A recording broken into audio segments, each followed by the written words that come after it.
You know that dream so many of us have? A little garden just bursting with fresh vegetables and herbs that we grew ourselves? But then, reality hits. You get out there, you start digging, and you find out your soil is all sand, or it's heavy clay, or just kind of dead. It can feel like your garden dreams are over before they even get started. Sound familiar? Yeah, if you've ever felt that frustration, you are definitely not alone. But what if I told you that your soil isn't a roadblock? What if it's actually the perfect starting point? Let's dive in and I'll show you how. So here's what we're going to do. We're going to look at two really clear, powerful paths to get you that thriving garden no matter what kind of dirt you're starting with. First, we'll talk about healing your soil from the ground up. Then we'll cover building a brand new garden right on top.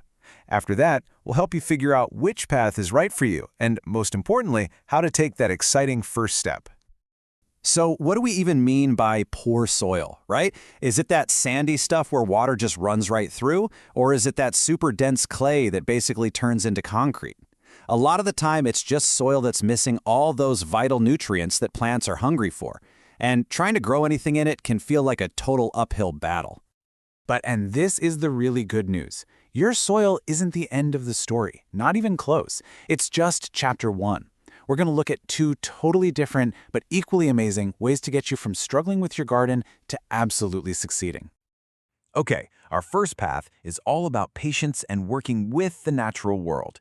Instead of trying to fight your soil, this method is all about healing it over time, building up fertility and life right where you are. It's a really beautiful, sustainable way to go. Now, this is where it gets really cool. Let's talk about something called helper plants. I mean, the scientific term is dynamic accumulators, but I love thinking of them as nature's own little nutrient miners. These plants have these incredibly deep roots that go way down, pulling up minerals like potassium and calcium that most of your veggies just can't reach. They store all that goodness in their leaves, basically bringing it to the surface for you. And we're not just guessing here, there are some real superstars.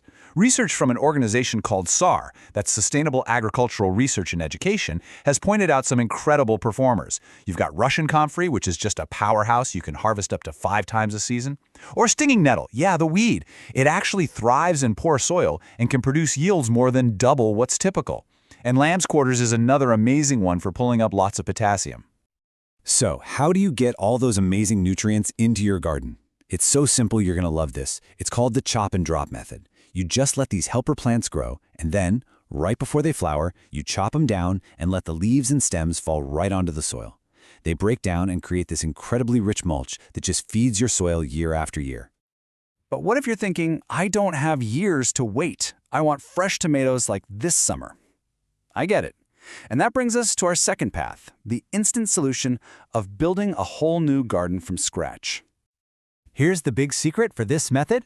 You don't even have to fix the soil that's already there. You just build right on top of it. This is the ultimate shortcut to skipping the problem of poor soil and creating the perfect growing environment from day one. And this is often done with raised beds, which, by the way, can be absolutely beautiful and so versatile. Whether you love that rustic wood look or a more classic brick style, you can totally design a raised bed that fits your garden's vibe. And getting started is way more straightforward than you might think. First, you pick your materials. Then you build a frame to a height that's comfy for you. And trust me, less bending over is a huge plus. And then, the best part.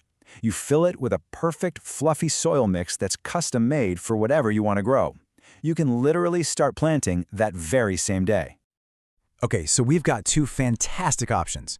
The slow, patient, natural path of healing what you have, and the fast, controlled path of building something brand new. So how in the world do you decide which one is right for you, your budget, and your personality? All right, let's break it down. On one hand, healing your soil is super low cost. It's all natural and it improves your land for the long term. This is just perfect for patient gardeners who are working with a budget. On the other hand, building a new garden gives you those instant results with perfect soil from the get-go, and it's often way more accessible. This is a fantastic choice if you want to get growing fast and have total control.